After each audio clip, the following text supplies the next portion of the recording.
Shalom, haleluya, puji Tuhan. Bapak Ibu Saudara yang dikasihi oleh Tuhan, tetap semangat dalam perlindungan Tuhan, sukses senantiasa. Haleluya, mari kita berdoa. Bapa di dalam sorga, di dalam nama Tuhan Yesus, terima kasih. Kalau kami ada sampai hari ini, kami percaya bukan oleh kuat dan gagah kami semua, karena kasih anugerah-Mu yang luar biasa, yang Tuhan curahkan bagi kami sebagai umat. Berkati sebentar mulut lidah hamba-Mu yang akan menyampaikan kebenaran firman-Mu, bahkan kami semua yang mendengarkan. Terpujilah nama-Mu, dalam nama Yesus hamba-Mu berdoa. Amin. Shalom, Bapak Ibu Saudara dikasihi oleh Tuhan. Haleluya. Nah, pada kesempatan hari ini, saya ingin menyampaikan tentang siap dilatih perang. Perangnya itu saya beri tanda petik, bukan perang angkat senjata begini, enggak saudara. Siap dilatih perang oleh Tuhan. Mari kita lihat di dalam Mazmur 144 ayat pertama dan 2. Kita lihat dari Daud. Terpujilah Tuhan, gunung batuku, yang mengejar tanganku untuk bertempur dan jari-jariku untuk berperang, yang menjadi tempat perlindunganku dan kubu pertahananku, kota bentengku dan penyelamatku, perisaiku dan tempat aku berlindung, yang menundukkan bangsa-bangsa ke bawah kuasaku. Haleluya. Nah, kalau kita melihat Mazmur 144 ayat pertama, mari kita lihat kembali. Terpujilah Tuhan. Nah, kalau seseorang mengatakan puji Tuhan, nah, pasti ada sesuatu yang indah yang sedang dialami. Ya. Rata-rata orang beriman bersyukur manakala pekerjaannya berhasil, rumah tangganya lancar, saudaraku, kesehatannya bagus, keluarga bagus, semua dalam kondisi bagus. Tapi di sini kalau kita baca lagi, saudaraku, terpujilah Tuhan. Nah, gunung batuku. Jadi Tuhan tuh bagi Daud seperti gunung batuku, terus yang mengajar tanganku untuk bertempur. Kalau masuk dalam medan peperangan hanya ada dua kemungkinan, hidup atau mati. Ya, hidup atau mati. Sebab itu Daud memposisikan Tuhan itu sebagai gunung batunya, terus dia katakan yang mengajar tanganku untuk bertempur dan jari-jariku untuk berperang. Nah, berikutnya yang menjadi tempat perlindunganku, kubu pertahananku, kota bentengku, penyelamatku, perisaiku, dan tempat aku berlindung, yang menundukkan bangsa-bangsa ke bawah kuasaku. Jadi Daud dibawa masuk ke dalam medan peperangan, Daud bisa melihat bahwa Tuhan itu seperti itu. Sebab itu Daud tidak takut. Ya, Daud penuh ucapan syukur kepada Tuhan pada waktu Tuhan membawa Daud untuk berperang. Nah, di sini kita melihat orang yang menang perang itu dapat jarahan, dapat keuntungan, saudaraku. Ya. Seseorang waktu diperhadapkan kepada kesulitan atau kesukaran, itu seperti orang berperang. Nah, ia bisa bersyukur, itu berarti dia sadar betul bahwa Tuhan tidak pernah tinggalkan dia sendiri. Tuhan menyertai, dan Daud bisa melihat Tuhan itu seperti gunung batuku, perisaiku, kubu pertahananku, dia yang mengajar aku bertempur, tempat perlindungan, dan seterusnya. Jadi di sini kita melihat orang yang bersyukur di saat menghadapi kesulitan, kesukaran, dia sadar, dia mengerti betul, ya, bahwa Tuhan tidak pernah tinggalkan sendiri. Haleluya. Ya. Jadi pada waktu kesukaran datang, kita ingat nyanyian pujian Daud, terpujilah Tuhan, gunung batuku. Sehingga kita merasakan satu ketenangan, satu keyakinan bahwa Tuhan yang kita sembah itu membentengi, melindungi kita di saat kita masuk dalam medan peperangan. Ya. Kita melihat pada waktu Daud sedang menggembalakan kambing domba ayahnya, ya, sedang menggembalakan kawanan kambing domba ayahnya. Saat itu Tuhan latih Daud untuk menghadapi beruang, untuk menghadapi singa. Ya. Coba kita melihat, kalau kita orang biasa seperti ini, ada singa, ada beruang datang, waduh, secara jasmani mati orang itu. Tapi Daud kita melihat waktu dia bicara kepada Saul, dia menunjukkan bahwa pertolongan Tuhan itu seperti itu, perlindungan Tuhan itu luar biasa. 1 Samuel 17 ayat 35, di sini Saul mengecilkan Daud. Yang kamu hadapi itu orang yang biasa berperang dari kecil. Akhirnya Daud cerita kepada Saul. Maka aku mengejarnya, ya. Tetapi ayat 34 lebih dahulu, mulai 33 lebih jelas. Tetapi Saul berkata kepada Daud, tidak mungkin engkau dapat menghadapi orang Filistin itu untuk melawan dia, sebab engkau masih muda, sedang dia, musuh Daud nanti, sejak dari masa mudanya telah menjadi prajurit. Jadi Saul ini menceritakan fakta yang ada, nggak mungkin. Kamu masih muda, sedangkan dia sejak muda dia sudah terbiasa berperang, memegang senjata biasa. Terus di sini Daud tidak mengecilkan arti pertolongan Tuhan. 34. Tetapi Daud berkata kepada Saul, hambamu ini biasa menggembalakan kambing domba ayahnya. Apabila datang singa atau beruang yang menerkam seekor domba dari kawanannya, maka aku mengejarnya, menghajarnya, dan melepaskan domba itu dari mulutnya. Kemudian apabila ia berdiri menyerang aku, maka aku menangkap janggutnya, lalu menghajarnya dan membunuhnya. Baik singa maupun beruang telah dihajar oleh hambamu ini. Dan orang Filistin yang tidak bersunat itu, ia akan sama seperti salah satu daripada binatang itu, karena ia telah mencemooh barisan daripada Allah yang hidup. 37.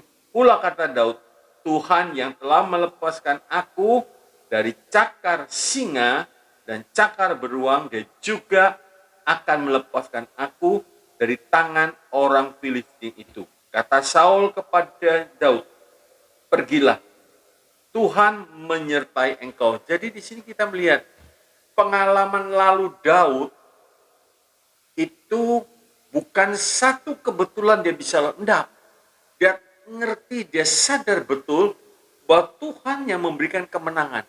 Dan pada waktu Daud dibawa masuk ke satu medan peperangan melawan Goliat, Daud yakin betul kalau dulu Tuhan bisa melepaskan aku, sekarang pun pasti bisa. Nah, itu dia. Haleluya. Jadi Daud yakin betul bahwa Tuhan tidak pernah berubah, saudara. Dulu dia tolong, sekarang dia tolong, yang akan datang Tuhan pasti tolong. Kalau hari-hari ini beberapa ramalan-ramalan mengatakan nanti di tahun yang akan datang 2023 Indonesia dalam gelap, bukan hanya Indonesia, dunia memasuki masa-masa yang gelap, kesukaran yang hebat dan lain sebagainya, terjadi resesi ekonomi, ya, dan macam-macam. Itu prediksi manusia. Tetapi kita sebagai anak Tuhan, kalau dulu beberapa kita mundur seandainya 10 tahun yang lalu, 15 tahun yang lalu, apa kita nggak pernah menghadapi masa yang sulit? Pasti pernah. Buktinya kita hidup sampai sekarang. Jangan kita kecilkan pertolongan Tuhan di hari-hari yang lalu, di tahun-tahun yang lalu. Kalau lalu Tuhan tolong, sekarang kita mau dibawa masuk menghadapi kesukaran, jangan takut, saudara. Memang nubuatan Tuhan, nubuatan firman Tuhan mengatakan akhir zaman akan datang satu masa yang sulit. Bukan berarti kita harus takut, jatuh, dan tidak berdaya. Tidak. Kita bisa berkata seperti Daud, dulu singa beruang aku kalahkan, sekarang si orang Filistin pasti Tuhan kalahkan. Pasti aku kalahkan bersama dengan Tuhan. Nah, dari sini kita belajar, saudaraku, ya. Goliat dan Daud diperhadapkan. Terus Daud berkata 1 Samuel 17 ayat yang ke-37. Orang yang beriman kepada Tuhan, dikatakan kita sudah baca ayat 37 tadi, Daud mengatakan kalau Tuhan sudah melepaskan aku dari cakat, beruang cakar singa, Tuhan juga pasti tolong. Ya. Dan Daud berkata, engkau datang mendatangi aku dengan tombak, dengan perisai, dengan pedang, tapi aku datang dengan nama Tuhan yang engkau hujat. Di sini kita melihat Daud begitu yakin, gak takut. Saudaraku, kalau orang Kristen menghadapi kesukaran terus ragu-ragu, tidak mungkin dia berkata seperti Daud, sebab itu taruhannya nyawa. Taruhannya nyawa. Tapi orang beriman yang yakin betul Allahnya sebagai gunung batunya, perlindungannya, tempat, dia kan berkata, tenang deh saudara, ya, hanya dekat Allah aku tenang. Haleluya. Nah, di sini kita melihat satu pelajaran yang indah bagi kita semua. Kalau Tuhan sedang membawa kita untuk masuk dalam peperangan, ya, untuk masuk dalam peperangan, yakinlah, jangan kita manja. Tuhan, bukankah aku sudah beribadah? Tuhan, bukankah aku sudah kenal?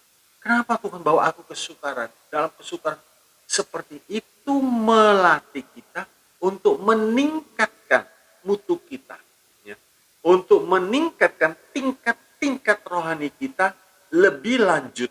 Makin tinggi, kesukarannya makin besar. Orang berkata kalau pohon itu masih kecil, terpana angin gak terasa, saudara. Tapi makin pohon itu besar, makin terasa. Tapi jangan lupa ada akar yang sudah kuat. Begitu juga kita. Kalau kita dibawa oleh Tuhan makin tinggi, kita harus berakar, berteguh di dalam Tuhan. Maka sekalipun hempasan begitu kuat, tidak akan pernah tumbang. Karena akar kita di dalam Tuhan, kuat kita berakar, bertumbuh di dalam Tuhan. Ya. Sebab itu saudaraku, kita melihat jangan pada waktu kita masuk dalam peperangan, jangan kita punya sikap yang manja, sikap kekanak-kanakan, ya, bersikap seperti kanak-kanak. Kalau orang beriman bersikap kekanak-kanakan, itu bisa dilihat dari sikapnya. Waktu Tuhan izinkan sesuatu yang sulit, mogok, nggak mau saudara, bersungut-sungut, mengeluh, dan seterusnya. Itu ciri bukan sikap orang dewasa, bahkan tidak jarang. Orang seperti ini mundur dari Tuhan, ya, mundur dari Tuhan. Nah, waktu Daud bersalah, ya, tergelincir begitu ya, salah karena menghitung, terus Tuhan suruh milih hukumannya. Coba kita lihat 2 Samuel 24, 2 Samuel 24 ayat yang ke-12 sampai yang ke-14. Dikatakan demikian, pergilah, katakanlah kepada Daud, beginilah firman Tuhan, 3 perkara kuhadapkan kepadamu, pilihlah salah satu daripadanya, maka aku akan melakukannya kepadamu. Kemudian datanglah Gad kepada Daud, memberitahukan kepadanya dengan berkata kepadanya, akan datangkah menimpa engkau 3 tahun kelaparan di dalam negerimu, atau maukah engkau melarikan diri 3 bulan lamanya dari hadapan lawanmu, sedang mereka itu mengejar engkau, atau akankah ada 3 hari penyakit sampar di negerimu? Maka sekarang pikirkanlah dan timbanglah, jawab apa yang harus kusampaikan kepada yang mengutus aku. 3 suruh milih. Daud gak bisa milih, semua berat, saudara. Akhirnya di ayat 14, lalu berkatalah Daud kepada Gad, sangat susah hatiku. Biarlah kiranya kita jatuh ke dalam tangan Tuhan, sebab besar kasih sayangnya. Tetapi janganlah aku jatuh ke dalam tangan manusia. Di sini kita melihat hati Daud terhadap Tuhan, dia ngerti. Sekalipun Tuhan memperhadapkan dia kepada hukuman, tapi dia bisa mengerti, dia bisa melihat bahwa Tuhan itu panjang sabar. Dihajar, tapi bukan untuk dibinasakan. Karena Daud anak halal, bukan anak gampangan. Anak halal salah dihajar, supaya tidak mengulangi lagi kesalahannya. Nah, di sini kita lihat satu sikap Daud menunjukkan sikap kedewasaan dia di dalam pengiringannya kepada Tuhan. Daud tidak manja, ya. Juga saat Tuhan mendisiplinkan Musa saat bertindak salah di Bilangan 20 ayat 7, Bilangan 20 ayat 7 sampai 12, Tuhan berkata kepada Musa, bicaralah kepada gunung batu itu. Ternyata Musa jengkel, saudara.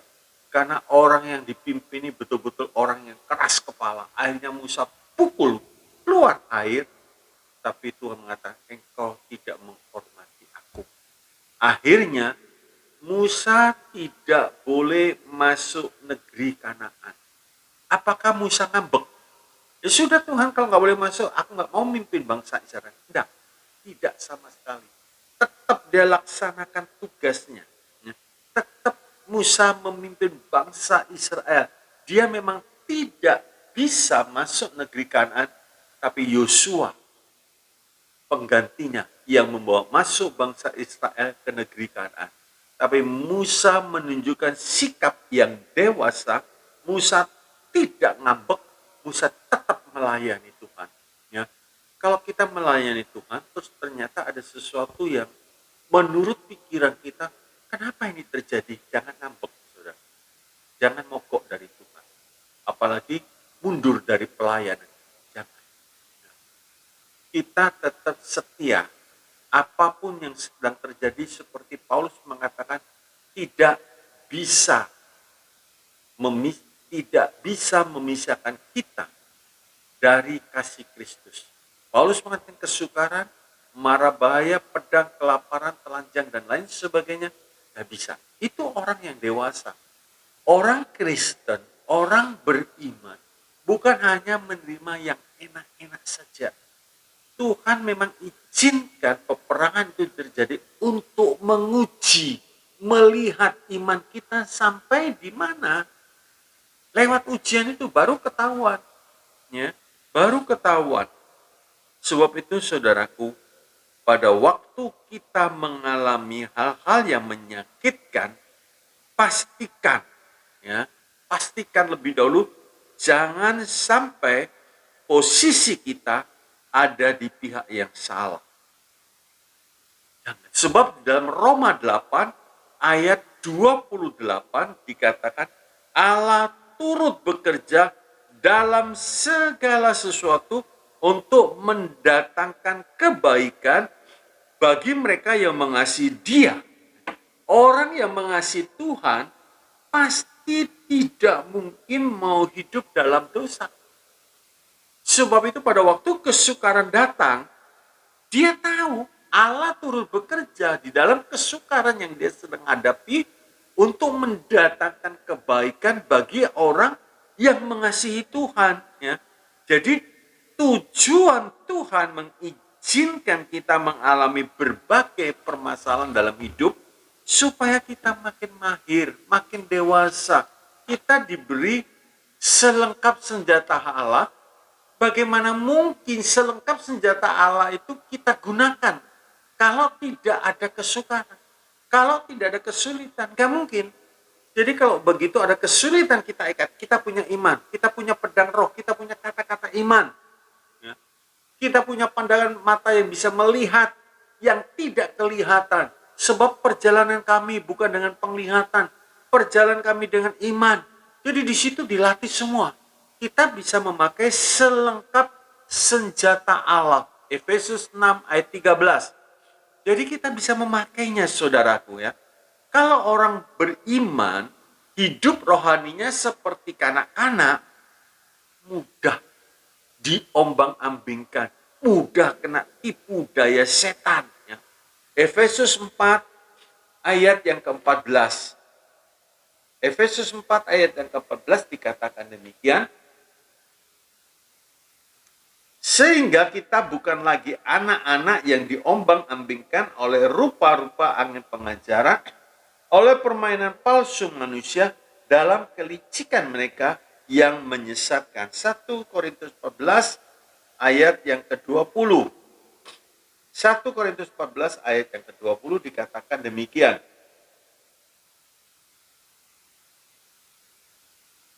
Saudara-saudara, janganlah sama seperti anak-anak dalam pemikiranmu. Jadilah anak-anak dalam kejahatan, tetapi orang dewasa dalam pemikiranmu. Itu yang Tuhan rindukan, itu yang Tuhan inginkan. Jangan kanak-kanak, dewasalah dalam pemikiranmu. Tetapi saudaraku, ya, kalau kanak-kanak itu lebih bersifat manja. Saudara perhatikan, orang beriman kadang-kadang terbalik. Dewasa dalam kejahatan, kanak-kanak dalam pemikiran. Seluk-beluk iblis yang dalam-dalam dia tahu. Tentang dosa ini tahu. Tentang dosa ini tahu. Semua tahu. Tapi tentang kebenaran firman Tuhan nggak tahu. Sebab itu Tuhan mengatakan, kenapa engkau nggak mengerti bahasaku? Kenapa engkau nggak menangkap? Yohanes 8, coba kita lihat saudaraku. Yohanes 8 dikatakan dalam 43. Yohanes 8 ayat 43. Apakah sebabnya kamu tidak mengerti bahasaku? Sebab kamu tidak dapat menangkap firman-Ku. Kalau orang beriman, orang Kristen, dewasa dalam kejahatan, dalam pemikirannya kanak-kanak, waktu Tuhan ngomong, nggak nangkap. Nggak nangkap. Tapi kalau ngomong kejahatan, dosa-dosa kejahatan, ngerti semua. Tentang perselingkuhan, tentang perjudian, tentang perzinahan, ngerti semua. Paham. Tapi pada waktu disampaikan firman Tuhan, nggak ngerti. Nggak ngerti. Sebab hidupnya terikat oleh dosa. Hidupnya kanak-kanak. Ya. Sehingga diombang-ambingkan. Nggak dewasa. Kita melihat saudaraku, ya, orang yang kanak-kanak itu tidak peduli dengan tanggung jawab dan melakukan atau mengerjakan sesuatu yang bisa menyenangkan hatinya. Jadi tanggung jawab nggak mau. Pokoknya dia mau kerja sesuatu yang bisa menyenangkan hatinya. Saya beri contoh. Yusuf itu disayang Tuhan, disayang Tuhan. Tetapi tidak dimanja. Yusuf disayang Tuhan, saudaraku. Selain disayang bapaknya, Yusuf juga disayang Tuhan. Dibuktikan begini. Pada waktu Yusuf mau dibunuh, tapi akhirnya saudaranya, salah satu saudaranya mengatakan jangan, dilempar ke dalam sumur. Nah, di sini kita melihat sebenarnya Tuhan bisa melepaskan Yusuf, tapi Tuhan izinkan karena Tuhan punya rencana yang indah di balik kesulitan ini, di balik peperangan yang sedang dihadapi Yusuf. Tuhan punya rencana, Yusuf akan lompat menduduki sebagai wakil raja. Dan betul, waktu keluar dari sumur, masuk di rumah Potifar enak, habis itu difitnah. Nggak salah dia difitnah, masuk di dalam penjara. Di dalam penjara pun Tuhan menyertai. Jadi berkat, dipercaya oleh kepala penjara, dipercaya untuk mengawasi semua. Akhirnya proses itu sudah cukup, waktunya Yusuf naik. Tidak dimanja, saudara. Jadi Yusuf kokoh. Sebab itu pada waktu dia pegang duit banyak, gak gila duit, gak mata duitan. tapi justru bisa memanfaatkan, memelihara kehidupan keluarga Yakub 75 orang sampai akhirnya menjadi satu bangsa yang besar, bangsa Israel. Daniel juga disayang Tuhan, gak dimanja. Seharusnya salah sampai orang melihat salah Daniel itu tidak ada. Orang nggak ada salahnya kecuali di dalam ibadahnya dia kepada Tuhan. Tuhan biarkan. Tuhan biarkan. Akhirnya Daniel ditangkap. Tuhan tolong enggak. Begitu dia lempar ke dalam gua sungai, detik terakhir waktu dilempar ke dalam gua singa, di situ Tuhan bekerja. Sebab itu saudaraku, kalau kesukaran itu datang, belum tertolong, artinya itu belum sampai ke akhir. Jangan ngomel. Daniel terus sampai terakhir, dia dipegang, dibuang di situ. Tuhan menunjukkan kuasanya. Juga Daud disayang oleh Tuhan, tetapi tidak dimanja. Dididik, ya. Secara jasmani, orang tua jangan memanjakan anaknya. Nanti rusak. Anaknya nggak tangguh, anaknya jadi kurang ajar. Nggak bisa bermasyarakat. Nggak bisa punya tata kerama. Kalau diberi sesuatu nggak pernah terima kasih, diambil begitu langsung pergi. Perlu dididik. Secara jasmani perlu dididik. Secara rohani juga harus didisiplinkan. Kalau kita sebagai jemaat biasa, beda perlakuan kita kepada orang yang sudah masuk dalam pelayanan, disiplin. Sebab kalau kita tidak disiplinkan, orang yang melayani gak benar, akhirnya mati dalam pelayanan. Seperti anak Imam Harun, seperti anak Eli, Hofni, dan Pinehas. Mati dalam pelayanan. Karena gak dididik, saudara, gak dididik. Nah, orang yang bisa sukses, Daud, Daniel, Paulus, ya Yusuf, sukses, itu bukannya tidak pernah menghadapi tantangan. Paulus tantangannya banyak, karam kapal, terombang-ambing, dan seterusnya. Di dalam penjara.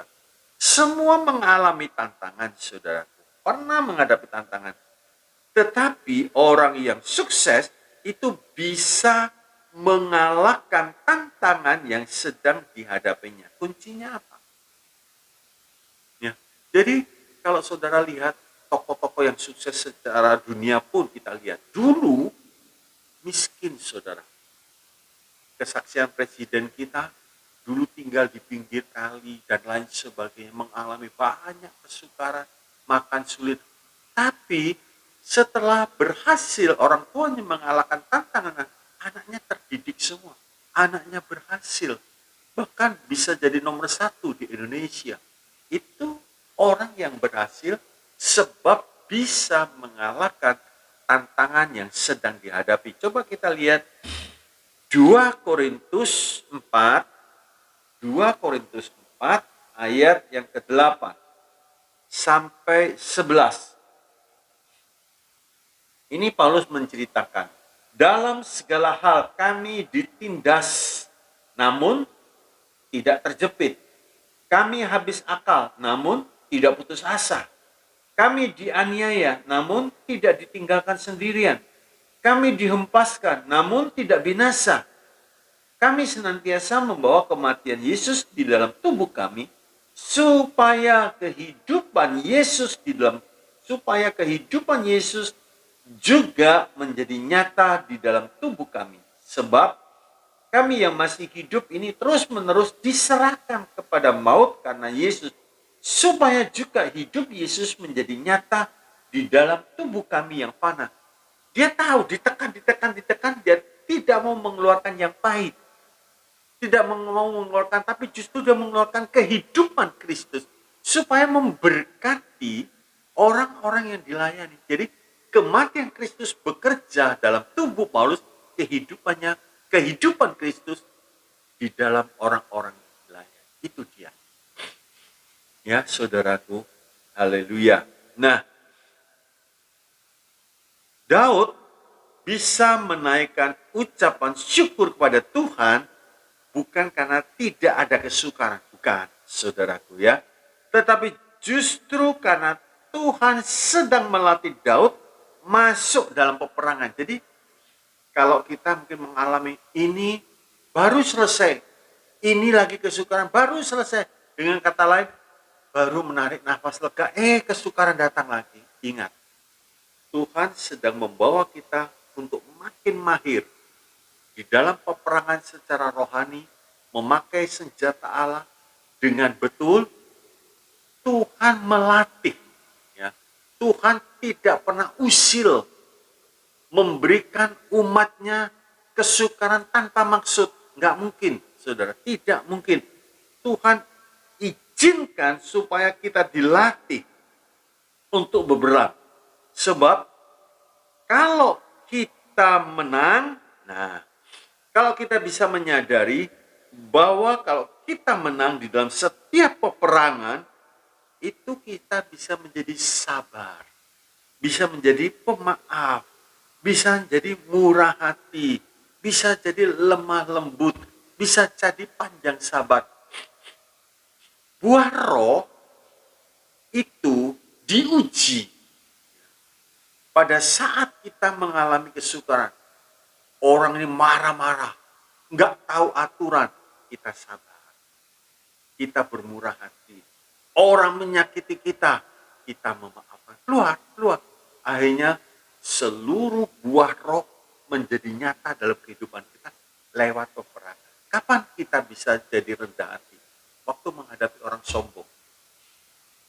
Kalau kita sendiri sombong, berbenturan. Tapi orang itu sombong, kita hadapi dengan kerendahan hati. Jawab kita lembut. Jawab yang lembut mematahkan tulang. Ya, kita jawab yang lembut. Itu didapatkan di saat kita masuk dalam medan peperangan. Saya tunjukkan di dalam 2 Samuel 22. 2 Samuel. Nah, dalam 2 Samuel 22 ayat 40 sampai 41 dikatakan demikian. Engkau telah mengikat pinggangku dengan keperkasaan untuk berperang. Engkau tundukkan ke bawah kuasaku orang-orang yang bangkit melawan aku. Kau buat musuhku lari daripadaku. Orang-orang yang membenci aku, mereka kubinasakan. Nah, jadi Tuhan mengikat pinggang Daud dengan keperkasaan untuk apa? Supaya Daud bisa berjalan-jalan. Supaya Daud bisa berfoya-foya, menikmati hidup itu. Tidak, saudara. Supaya Daud bisa memenangkan setiap peperangan. Supaya Daud bisa memenangkan setiap peperangan. Ya. Sebab setiap kemenangan yang didapatkan itu menjadi jarahan kita. Ya. Sebab itu dalam Galatia 5, 22 sampai 24 tentang buah roh. Coba kita lihat terlebih dahulu, saudaraku. Galatia 5 ayat 22 sampai 24 dikatakan demikian. Tetapi buah roh ialah kasih, sukacita, damai sejahtera, kesabaran, kemurahan, kebaikan, kesetiaan, kelemah lembutan, penguasaan diri. Tidak ada hukum yang menentang hal-hal itu, hal-hal yang menentang itu. Sampai di 23. Jadi kita melihat buah roh kasih. Nah, kasih itu menjadi nyata di saat kita dibenci oleh orang. Kalau hidup kita dipenuhi Roh Kudus, maka Roh Kudus memberi kesempatan untuk kita untuk mengeluarkan kasih Kristus. Ampuni musuh dan doakan. Keluar kasih, saudara. Ya. Sukacita. Kita bisa sukacita di saat kita dalam keadaan terjepit, tidak ada pengharapan. Seperti Paulus dimasukkan di dalam penjara. Ternyata buah rohnya muncul. sukacitanya mengalir, nyanyi. Nyanyi, saudaraku. Itu dia. Ya. Jadi Tuhan mengikat pinggang Daud dengan keperkasaan, bukan untuk jalan-jalan dan lain sebagainya. Tapi supaya Daud bisa memenangkan dalam setiap peperangan yang sedang dihadapi. Kalau kita tidak mau masuk dalam peperangan, maka musuh-musuh kita yang menguasai kita.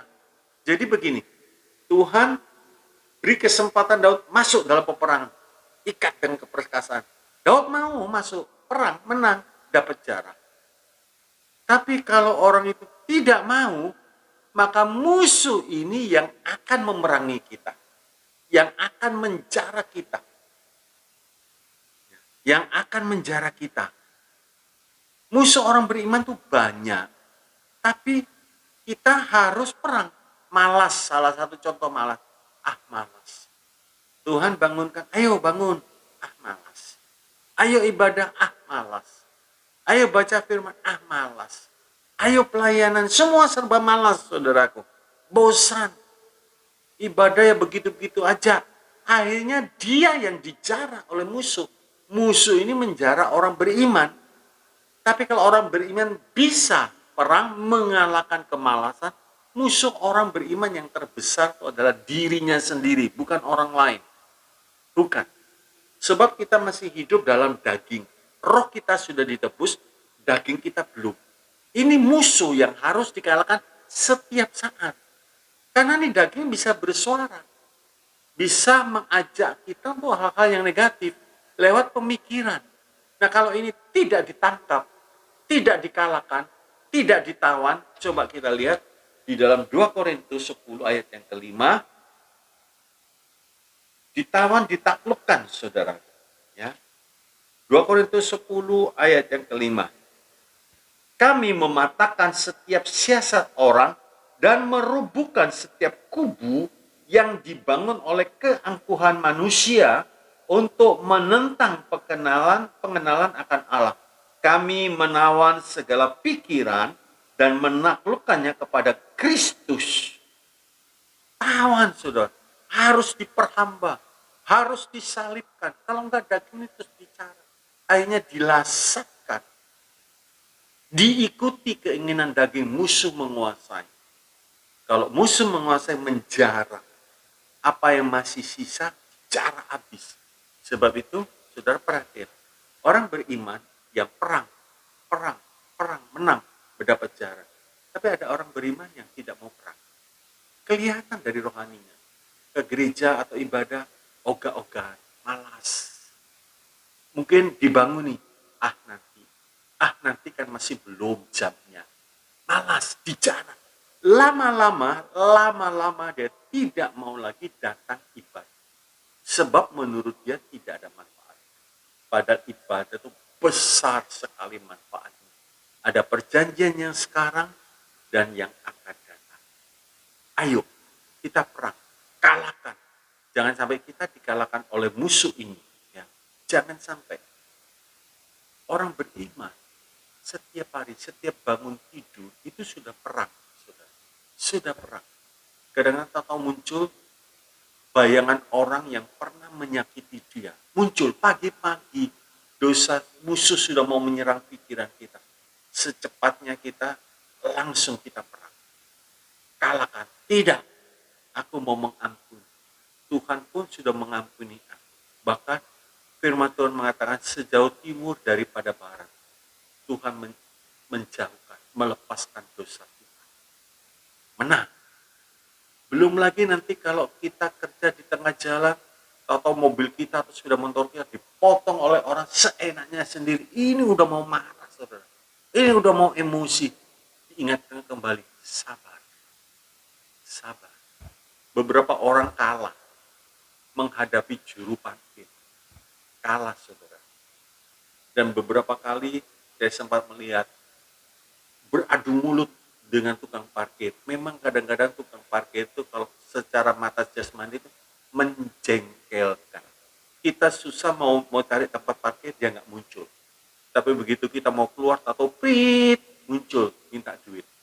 ya sudah. Uang kecil jangan sampai menghilangkan damai.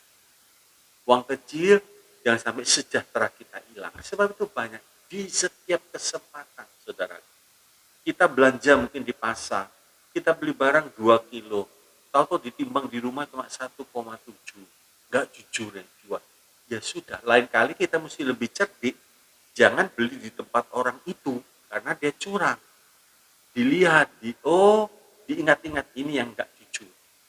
Nah, jangan sampai terus kita marah, terus kita ke pasar, ini berapa ini timbangannya? Jadi ribut sepasar. Malu, saudaraku. Malu. Ya, hati-hati. Nah, kesimpulan yang diinginkan Tuhan bagi umatnya, yaitu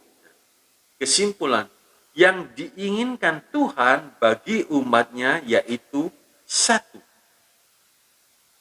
Tuhan mau kita jadi dewasa, jangan kanak-kanak. Kalau secara jasmani, saudara bapak, ibu pelihara anaknya, diberi makan, dididik, disekolahkan, dan lain sebagainya. Terus sikapnya anak-anak manja. Mama minta makan. Iya kalau kelas 1 SD. Kalau sudah SMU kelas 3, mama minta makan. Waduh, mamanya sedih, saudara. Disuruh jaga rumah nggak bisa. Menyedihkan. Ya.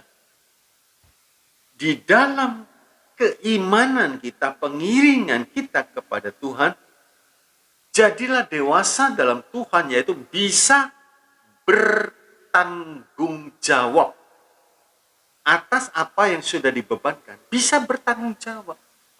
Nih tolong diselesaikan tugas ini. Kalau dewasa bisa bertanggung jawab, bisa diselesaikan dengan baik, saudara. Apa yang sudah dibebankan, belajar bertanggung jawab. Waktu keledai Isakar dalam Kejadian 49 ayat 14-15, Kejadian 49 ayat 14-15, keledai Isakar diberi beban mogok. Ini beban dia tiarap begitu, tiarap diapit beban, nggak mau mogok. Tapi begitu matanya terbuka, loh, ada tempat yang permai. Kalau beban ini diangkat, dipikul, ini berakhir di tempat yang permai. Begitu juga di dalam kita melayani Tuhan. Itu beban. Tapi beban yang membawa pada kemuliaan. Beban yang membuat kita jadi dewasa. Beban yang membuat kita tidak bisa semau gue. Oh, nggak bisa. Hari Minggu saya ibadah. Masa nggak bisa jalan-jalan sekali, rileks? Lain hari yang lain. Nah, jadi saudaraku, kalau kita bisa melihat apa yang kita kerjakan itu berakhir di tanah yang permai, maka di dalam setiap kesempatan yang Tuhan berikan kepada kita, kita tidak ogah-ogahan. 1 Korintus 15 ayat yang ke-58. Karena itu saudara-saudaraku yang kekasih, berdirilah teguh, jangan goyah. Dan giatlah selalu dalam pekerjaan Tuhan. Giatlah selalu dalam pekerjaan Tuhan. Giatlah selalu dalam pekerjaan Tuhan. Jangan malas. Sebab kamu tahu bahwa dalam persekutuan dengan Tuhan, jerih payahmu tidak sia-sia. Haleluya. Haleluya. 2. Tuhan mau supaya kita kuat. Peperangan beban itu seperti satu latihan, exercise begitu, saudara. Kalau orang tuh mau badannya bagus, dia angkat barbel, dia latihan. Setahun sekali enggak, sebulan sekali tidak. Setiap hari atau seminggu bisa 5 kali dia latihan. Makin lama makin berkembang badannya. Makin lama makin kelihatan bentuk tubuhnya. Makin lama makin kuat sebab dia latihan mengangkat beban. Begitu juga Tuhan mau supaya kita kuat. Nah, kita harus bisa mengetahui bahwa sumber kekuatan kita kalau lekat dengan Tuhan. Ya. Sumber kekuatan kita kalau lekat dengan Tuhan yang menjadi sumber kekuatan kita. Coba kita lihat 2 Korintus 12 ayat yang ke-9 dan 10. 2 Korintus 12 ayat 9 dan 10. Dikatakan, tetapi jawab Tuhan kepadaku, cukuplah kasih karuniaku bagimu. Sebab justru dalam kelemahan lah kuasaku menjadi sempurna, sebab itu terlebih suka aku bermegah atas kelemahanku supaya kuasa Kristus turun menaungi aku.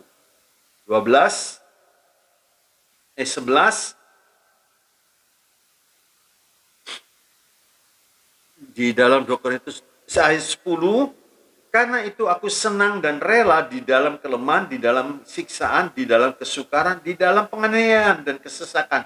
Oleh karena Kristus, sebab jika aku lemah, maka aku kuat. Yoel 3 ayat 10. Yang lemah berkata, nanti kita melihat Yoel 3 ayat yang ke-10. Dikatakan demikian.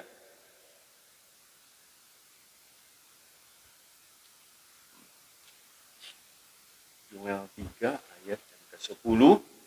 Tempalah mata bajakmu menjadi pedang dan pisau-pisau pemangkasmu menjadi tombak. Baiklah orang yang tidak berdaya berkata, aku ini pahlawan. Jadi Paulus menunjukkan, kalau dia merasa kuat, dia tidak akan berharap pada Tuhan. Justru Tuhan mengatakan, cukup kasih karuniaku. Nah, di sini Paulus bisa melihat, kenapa bisa cukup? Karena Tuhan tidak pernah tinggalkan. Kekuatan kita itu terbatas. Jangan sampai kita mengandalkan kekuatan kita sendiri. Justru Paulus, aku bermegah dalam kelemahanku. Supaya, dikatakan, sebab jika aku lemah, maka aku kuat karena Kristus. Nah, karena Kristus. Haleluya. Juga di dalam Yeremia 9 ayat yang ke-24. Yeremia 9 ayat yang ke-24 dikatakan demikian. Tetapi siapa yang mau bermegah, baiklah bermegah karena yang berikut. Bahwa ia memahami dan mengenal aku, bahwa akulah Tuhan yang menunjukkan kasih setia, keadilan, kebenaran di bumi.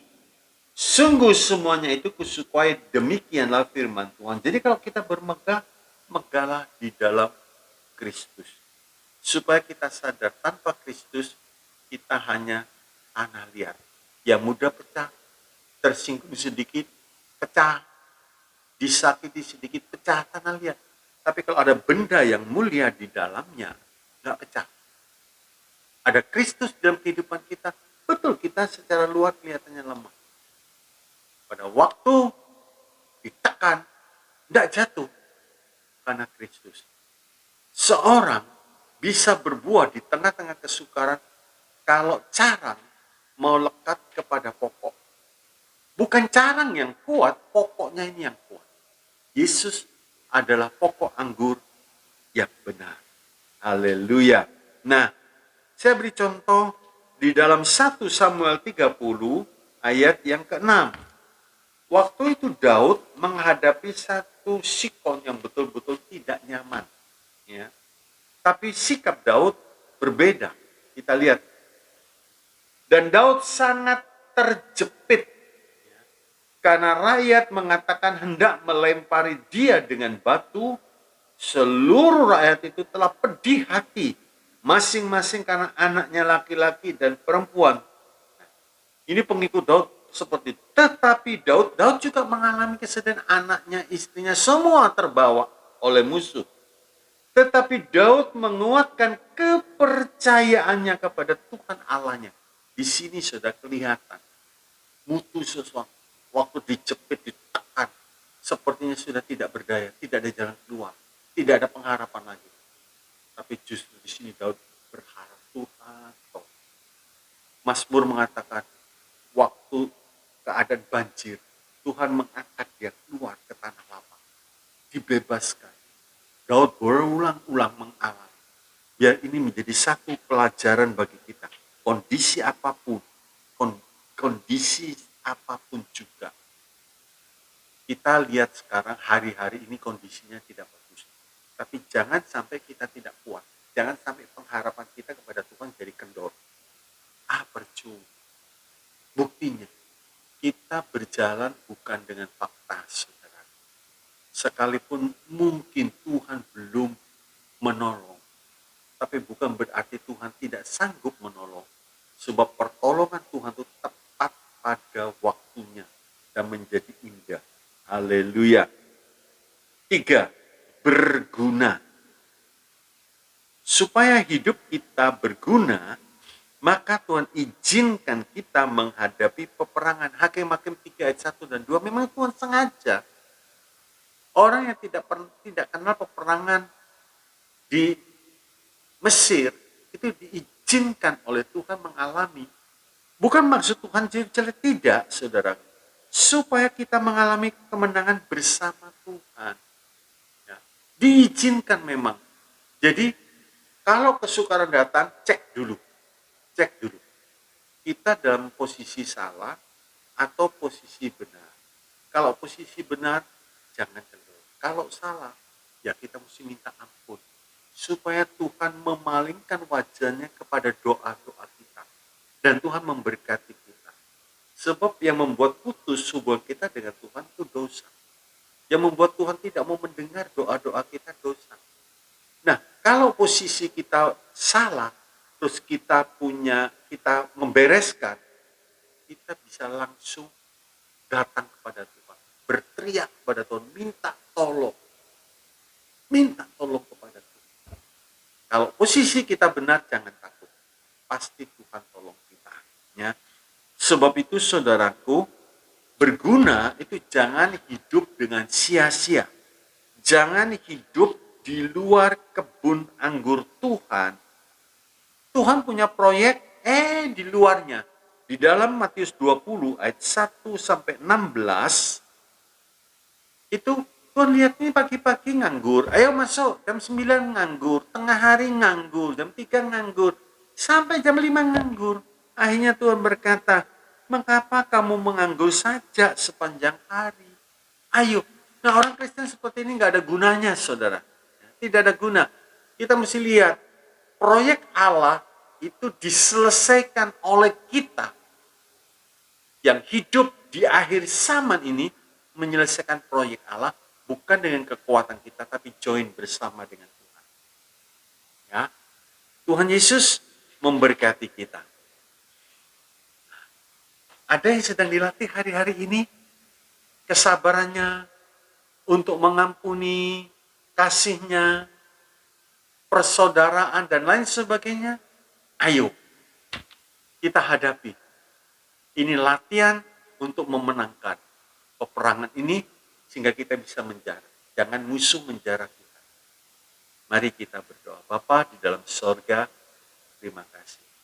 Apapun yang sedang kami alami saat ini, itu bukan satu kebetulan. Allah turut bekerja bersama, mendatangkan kebaikan bagi orang yang mengasihi Tuhan.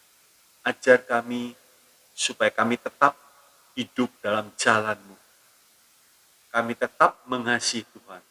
Sehingga apa yang terjadi pasti menjadi kemuliaan, pasti menjadi keindahan, pasti menjadi jarahan bagi kami. Berkati.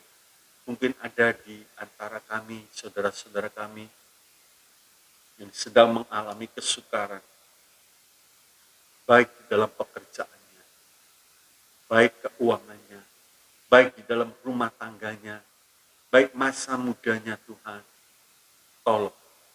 Kami percaya tidak ada satupun yang terjadi dalam hidup kami sebagai umat yang percaya kepadamu kebetulan. Tidak ada. Kami percaya Tuhan punya maksud dan rencananya. Berkati ya Tuhan, berkati kesehatan kami, berkati pelayanan kami, berkati apa yang kami kerjakan, sebab kami mengandalkan Tuhan sepenuhnya. Terpujilah nama Tuhan. Di dalam nama Yesus, hamba-Mu bersyukur dan berserah. Mari kita angkat tangan kita.